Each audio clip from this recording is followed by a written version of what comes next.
Severe osteoporosis అంటే ఎముకల సాంద్రత తక్కువ కనుకుంటే 100% వి ట్రీట్ ఫర్ ఇట్. ఇదే కాకుండా కొంతమంది కీళ్ళవాతం జబ్బుతో బాధపడుతూ వాళ్ళు స్టెరాయిడ్స్ వాడడం జరుగుతుంది more than 3 months.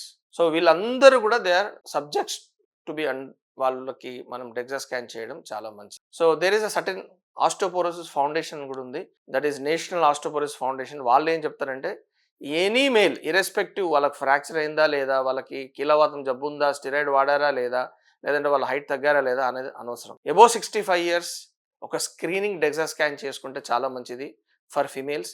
For males above 70 years వీళ్ళందరూ కూడా కంపల్సరీ డెక్సా స్కాన్ చేసుకోవడం చాలా మంచిది. ఈ డెక్సా స్కాన్ ఎవరిలో చేయాలి?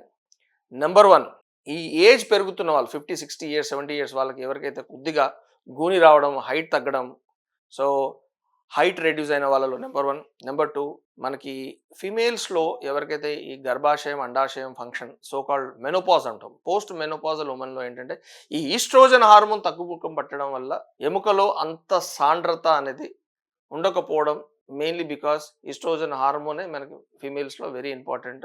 ఈ బోన్ స్ట్రెంత్ పెంచడానికి, కాల్షియం ఇమిడనికి కూడా యూజ్ అయ్యే హార్మోనే ఈస్ట్రోజన్. సో వాళ్ళు లేదంటే కొంతమంది మాకు ఫ్రాక్చర్ కేసెస్ వస్తాయి, స్పైన్ ఫ్రాక్చర్ లేదంటే హిప్ ఫ్రాక్చర్ లేదంటే మణికట్టు ఫ్రాక్చర్. వాళ్ళు సింపుల్ ఫ్రాక్చర్ అంటే హై ఎనర్జీ ఇంజురీస్ కాదు, జస్ట్ బాత్రూంలో జారిపడడం. సో అలా పడినప్పుడు ఏంటంటే ఎందుకు ఈ బోన్ అనేది ఇరిగింది అని తెలుసుకొని కొరకు మనం ఏం చేస్తామంటే ఈ డెక్సా స్కాన్ చేయడం జరుగుతుంది.